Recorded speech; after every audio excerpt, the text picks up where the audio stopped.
আজকে হঠাৎ করেই চলে আসতে হলো পোস্ট অফিসে। সো হ্যালো এভরিওয়ান, তোমরা সবাই কেমন আছো? তো সকালবেলা আগে আমি রান্না করে নিয়েছিলাম, আর আজকে আমি উনুনে রান্না করেছিলাম। তাই ঘরের মধ্যে এতটা পরিমাণ ধোঁয়া হচ্ছিল, যেখানে আমার চোখ মুখ সব লাল হয়ে যাচ্ছিল। তো যাই হোক, ওভাবেই আমি রান্নাটা কমপ্লিট করে নিলাম। তারপরে হঠাৎ করে আমাকে পোস্ট অফিস থেকে ফোন করলো যে খুব তাড়াতাড়ি আমাকে যেতে হবে কারণ আমাদের যে পিন নাম্বারটা আছে সেটা আমরা কিছুদিন আগে চেঞ্জ করেছি।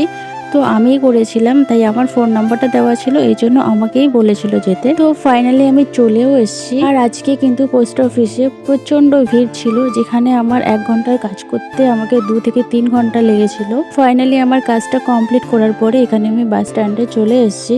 আর আজকে এতটা পরিমাণ রোদ আর গরম পড়েছে, বাইরে একদম থাকা যাচ্ছিল না। তাই আমরা দুজনে এখানে জুস খেয়ে নিলাম একটু, যাতে শরীরটা ঠান্ডা হয়। তো এরপরে আমি একটু ব্যাংকে ঢুকেছিলাম, কারণ ওখানে আমার একটা দরকার ছিল। এখানেও খুব ভিড় পড়েছে, মানে আমি আজকে যেখানেই যাচ্ছি সেখানেই এত ভিড়। বর্ষা আমার সাথে এসে তো সারাক্ষণ শুধু খেয়েই যাচ্ছে। তো যাই হোক, ব্যাংকের কাজটা সেরে এখন আমরা বাড়ি চলে যাচ্ছি। তো এই ছিল আমার আজকের ভিডিও। কেমন লাগলো তোমাদের অবশ্যই জানিও। তোমরা ততক্ষণে ভালো থাকবে, সুস্থ থাকবে।